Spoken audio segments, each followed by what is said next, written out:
All right, brilliant. So thanks very much. And we'll just get started. And if you wouldn't mind, Alfie, a brief introduction of yourself. I write books and articles and give lectures and workshops on a range of topics having to do with education, parenting, and human behavior more generally. Brilliant, thanks. And yeah, I don't do introductions, so I always ask the guests, but I'm quite sure people are going to know you perhaps more than some of my other guests. Actually, as it happens, you're a little bit more prolific than even I realized. I've been reading your books on education for a while now, and I was relatively surprised to find that your education writing is the later part of your writing career. Before that, you were doing business and things like that. Is that right? Not exactly. My first few books were not education specific, but I wrote two books that have application to workplaces as well as classrooms and families. The first of them is my first book that argues that competition is destructive in all areas of human life. And then a few books later, I did one called Punished by Rewards that challenges the use of any kind of incentive, again, with children, with students, or with workers. And so both of those books were sort of discovered by people interested in management issues, although they were not business books per se. In between, I wrote a book that dealt with a broader issue having to do with human life called The Brighter Side of Human Nature, that dealt with altruism and empathy. Okay. So it happens that those are the ones I've not read. As I said, I found out about those later on and was introduced to those by other people more as management books, which is why I didn't dip into those. So it's interesting that your take on those, then your motivation behind them still was more educational. So what drew you to education as a field as a writer? Well, I had been a teacher myself, so that was always lurking in the back of my mind, I suppose. But I think it has to do more with taking the issues of personal and social change that interested me and thinking about a useful avenue for implementing some of those changes. So, for example, when I wrote a book about competition, which was not driven by a concern about education per se, but about the destructiveness when we're set against each other at work, at play, at home, at school. Question is, how do we raise a generation who is both skilled at cooperating and inclined to do so? And then I began to learn more about cooperative learning in the classroom, and that was one conduit that brought me back into the schoolroom. And the same thing is true with my interest in altruism and empathy, which again was not education specific, but how do we raise a generation of people who are caring, who are generous, who are acting on their capacity to do things for others and with others. And again, that led me to explore specific things that were going on in schools that provided ways of helping kids to become good people as opposed to just good learners. And to some extent that happened all over again when I started looking at alternatives to the destructive effects of rewards and punishments. Right, yeah, sure. And obviously the parenting side of things plays very tightly into all that as well. So it's about developing those kids in the earliest stages to then grow up to be the kind of citizens that we want them to be. So you're always presumably you've always had education and parenting as a parallel effects there. Yes, though at the beginning I was more interested in the broader questions having to do with human behavior, and then these topics that I find are fascinatingly interdisciplinary. In order to do justice to a question like human nature or the effects of competition, you have to draw from many different academic fields in order to explore them properly. And that's both my degrees, undergraduate and graduate, are in fact interdisciplinary rather than just scotch taping together, psychology to anthropology. You start with the questions and then you draw from whatever fields are useful for exploring it. And in fact, that's something I recommend to teachers of children too. that are learning in elementary and secondary schools begin with the questions rather than being sharply divided into separate disciplines. Yeah, I think that's something that perhaps at the moment is one of the more radical, in terms of how it's perceived. One of the more radical kind of suggestions at the moment is to try to break down the barriers between subjects and school disciplines. Something that teachers often, I find, haven't really heard of that idea, or if they have, it seems incredibly radical and close to impossible. Do you sort of have any first steps towards that? What are the first things that you would recommend for a teacher who wants to try that out, perhaps in a more traditional institution where they are, perhaps the first to be thinking about it? Well, there's certainly structural changes at different levels of the educational process that can facilitate it. One is the way we train teachers in schools of education. Sure. Second, if you're already teaching, you would try to hook up with other teachers and do team teaching with those who have backgrounds in other topics. The best way to do it is at a school-wide level where everybody gets together and students' questions about themselves and the world are what are driving a single interdisciplinary area of study with then offshoots with smaller questions. And in order to do justice to understanding, say, conflict and war, or what the future will look like, you have to become increasingly proficient at reading, writing, math, arts, special ed, technology, and so on.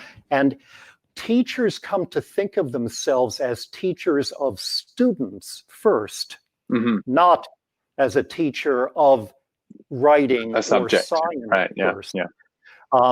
Now, you can certainly do interdisciplinary projects, extended projects within a given classroom, but it works better when you have all the students and multiple teachers. So a lot of it depends on what your own background is and whether you're, it's going to look different if you've been a high school chemistry teacher than if you're a grade 4 teacher, Yeah, right, sure.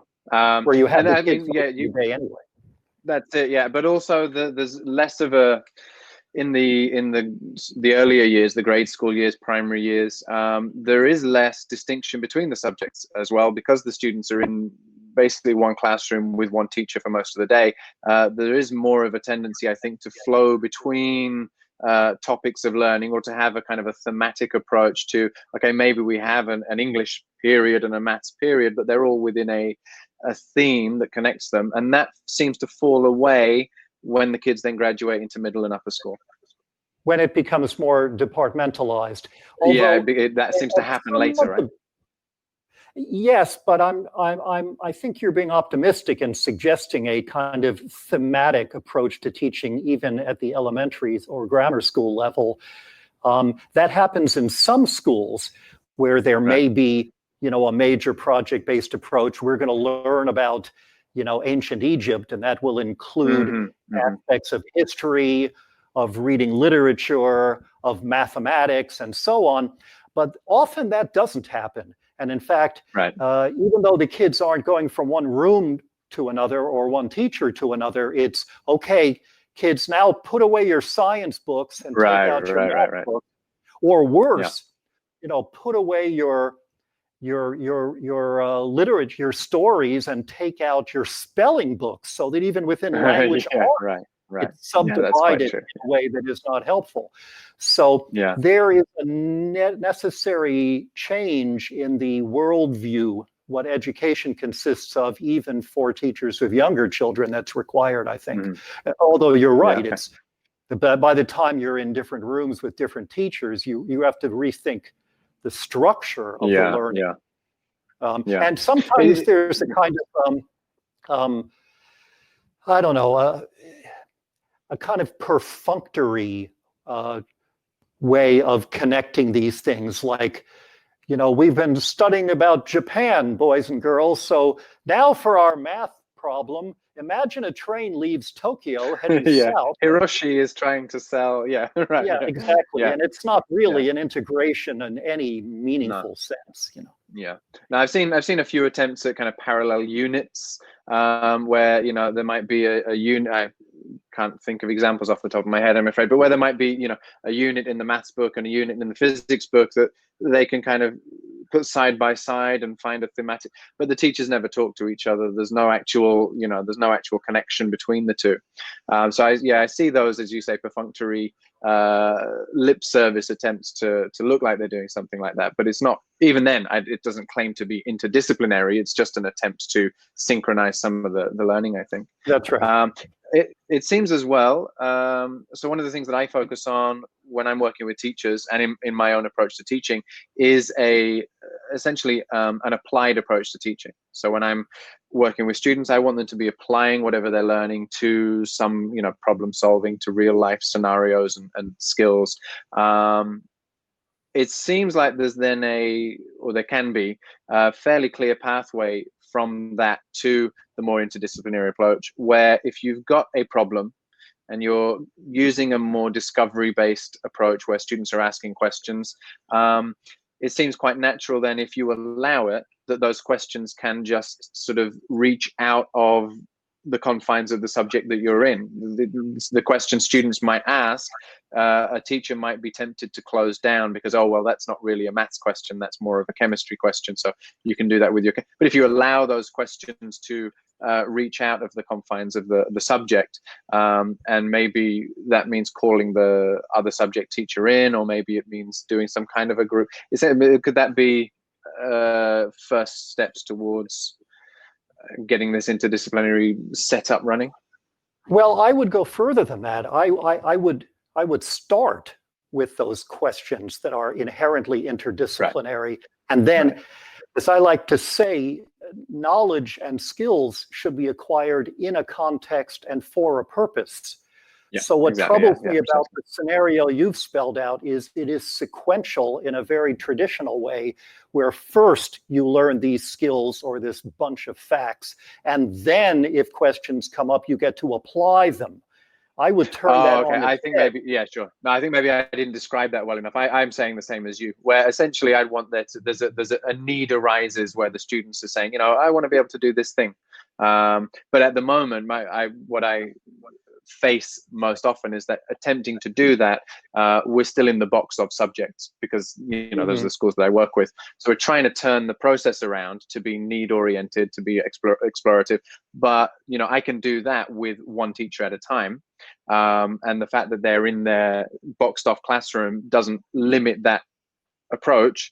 But then you want ideally to be able to broaden out of that classroom, out of that subject, as those questions get asked. It's like with so many other things, it's teachers are in the position who get these ideas from you or from their reading, from their own heads and experience, of having to swim against the current, because right. everything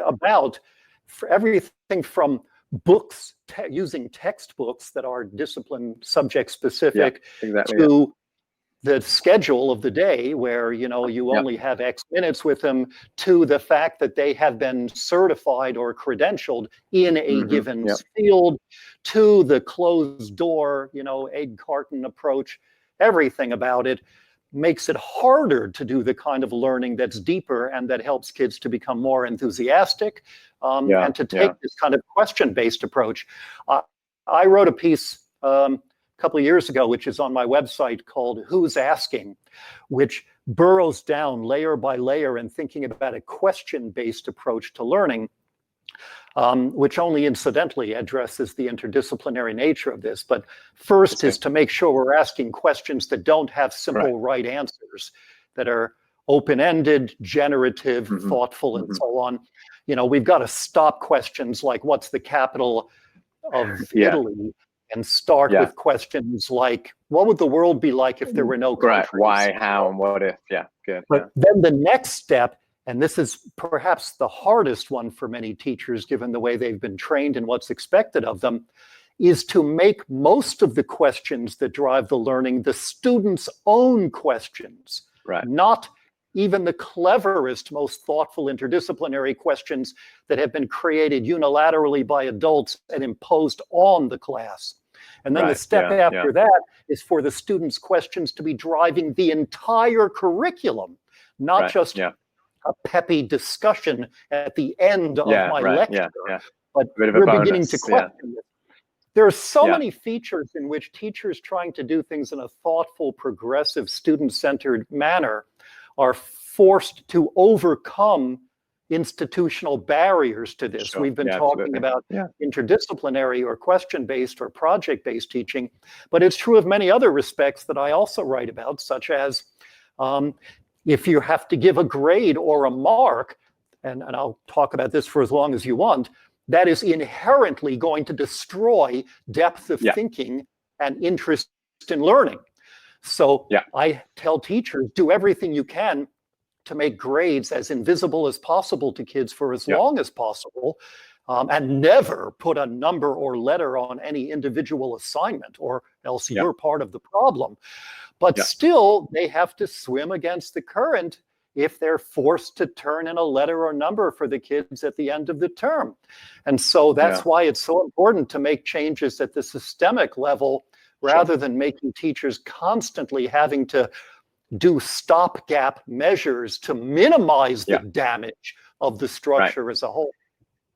Yeah, now that all makes a lot of sense. As a conversation I just had in a recent episode, where we were talking about how far boundaries can be pushed by individual teachers, and we seem to keep coming up against grades as the brick wall, the hardest thing to overcome. I've worked with a few different movements to try and incorporate some gradeless approaches and some ways of doing alternative assessments, but it's the barrier to overcome is when you can go quite far in a forgiving institution if you're lucky to be in one, but at some point it's the government or somewhere that grade becomes a necessity for so many teachers. That seems to be the hardest barrier to overcome, and also one of the more damaging parts, one of the barriers that we want to overcome. And in fact, this is something I have thought for a while, but it was reading The Schools That Children Deserve. That was when I realized how severe a problem grades were. I kind of had an idea of this, partly from my own experience as a student, if I'm honest, and then just various conversations I'd been a part of, and then my experience as a teacher. So this had begun to percolate, but it was the stark descriptions that came up when reading your book that really showed how drastic a need that was, and it's become one of the focuses of but one of the focuses of the work that I do at the moment. But it's also the hardest thing to achieve, I've found.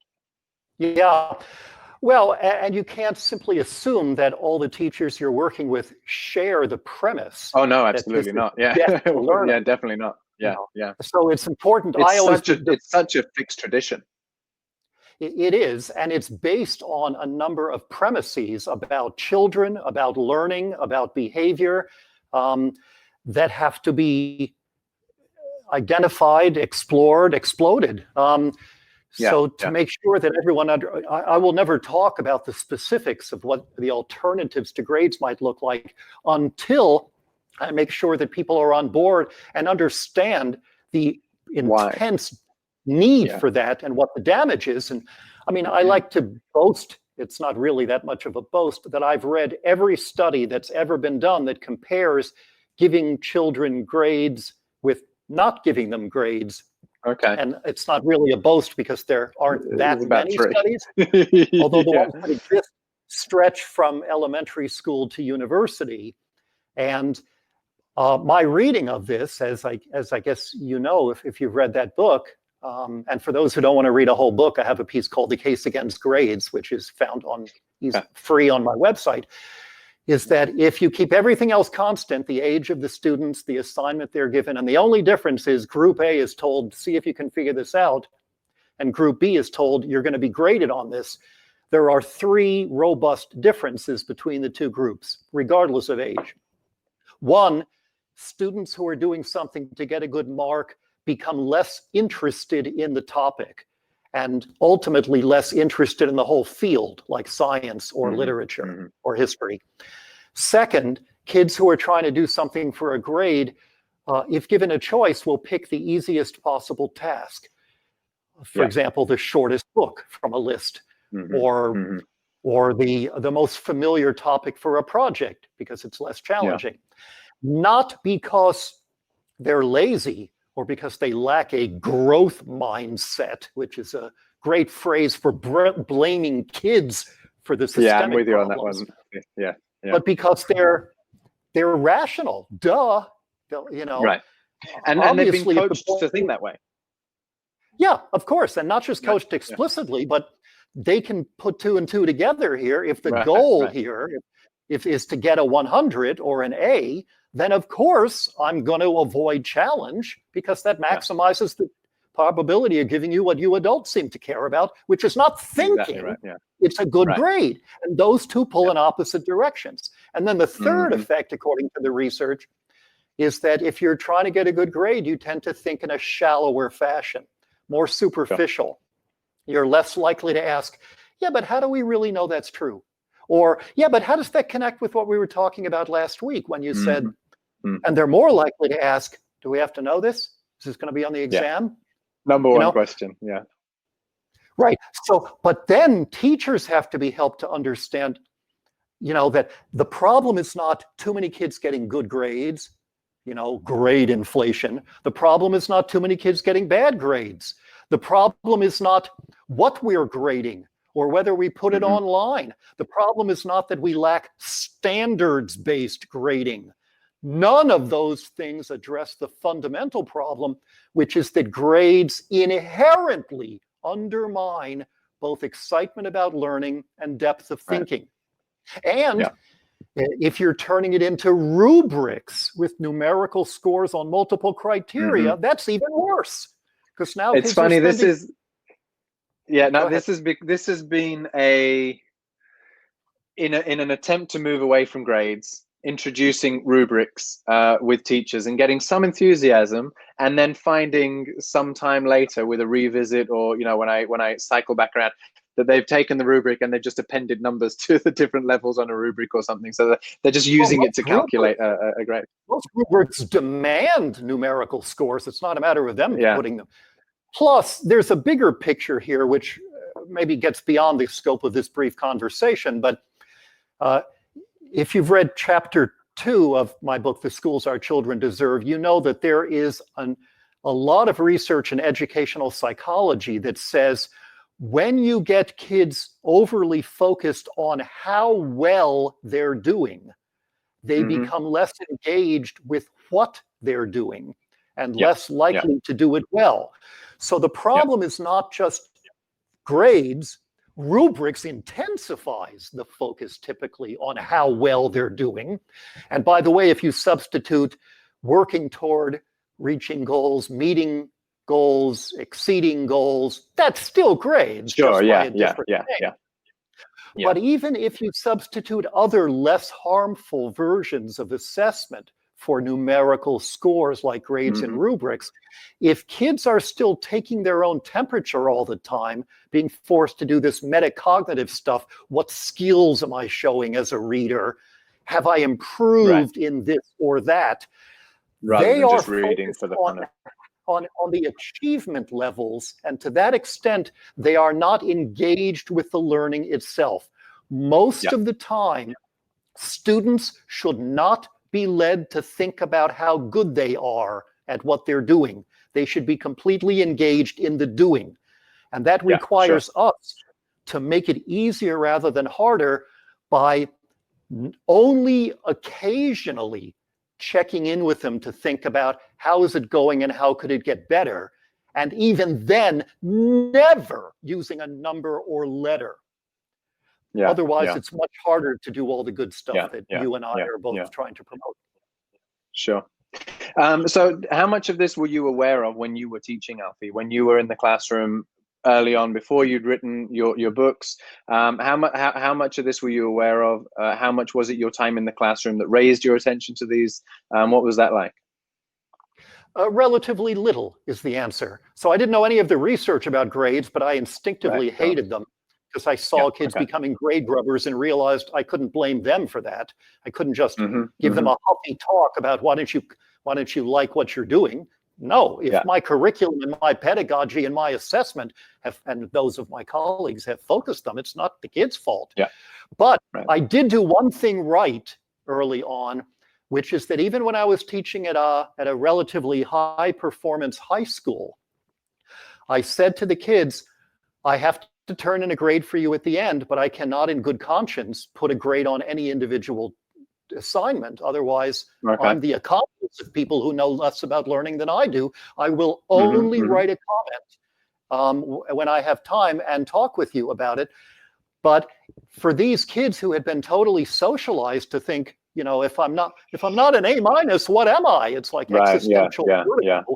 You know, I said to them, come and talk to me and we'll figure it out together. And when I took the responsibility in my own classroom for ungrading day to day, I was able to undo a lot of the damage that the institution had imposed on us by forcing there to be long-term grades.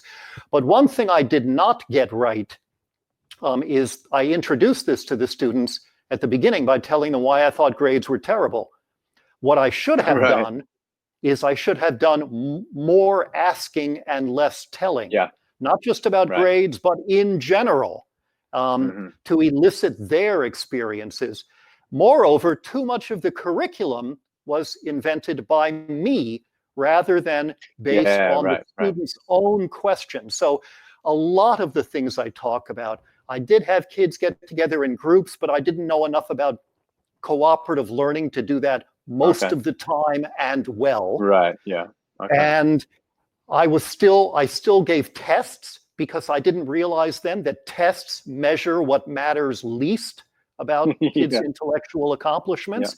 So I had a little bit of it instinctively, and certainly in retrospect, my own experience in the classroom has helped to inform and flesh out what I write and speak about now.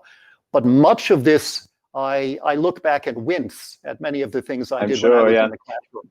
Yeah, but because any first year teacher or new teacher can be forgiven for making these mistakes, I think, since they are so heavily embedded into the entire fabric of the education system. I mean, no, go ahead. Not just first year teachers, but you know, you and I have both met teachers who have 1 year of teaching experience and they've been in the classroom for 23 years. Yeah, exactly right. In other words, they've been doing that same year repeated. Yeah, absolutely. Exactly. Right. And even them, I want to be charitable toward and realize they've never been invited to rethink the basic assumptions. So deeply swimming in that standard. Yeah, absolutely right. Absolutely right. Svein, one closing question, if that's all right, Alfie. Yes. That book in particular, the one we've been referencing, which is The Schools Our Children Deserve. Am I right to think that's about 20 years ago now? Yep. Yeah. So do you see much difference now in 2020 from when you wrote that some significant time ago? How do you feel? How optimistic are you now? Well, those are two separate questions. How much things have changed in the last 20 years is not the same as how much things could change going forward. Fair point, Alfie, fair point. I haven't seen nearly as much change as I would like. Most of these things, there's, if anything, a resurgent behaviorist movement in the UK and the US and elsewhere that, you know, dresses up what I call a bunch o' facts approach to teaching now with more pretentious language, like a content-rich curriculum. Please, a phone book is content-rich, you know, or they call it a dictionary, you know, cultural knowledge and so on. Grades are still, I think, as common. There is a burgeoning movement in the US, people ungrading. In fact, there's a new anthology coming out later this fall for university as well as high school teachers called Ungrading, which I wrote the foreword to. Cooperative learning, probably, you know, but one of the things that drives this is a sort of macro level education reform approach that has in many respects gotten even worse in many places around the world, certainly in English-speaking countries, which is driven by a top-down corporate-style test-driven approach. And if your ultimate goal is, because you've been told, is to raise scores on standardized exams, that inherently limits your ability to teach well, because higher test scores are often correlated with shallower thinking. Yeah, I found they pull in the opposite direction of where you'd really want to be taking the students or having them go. Yeah.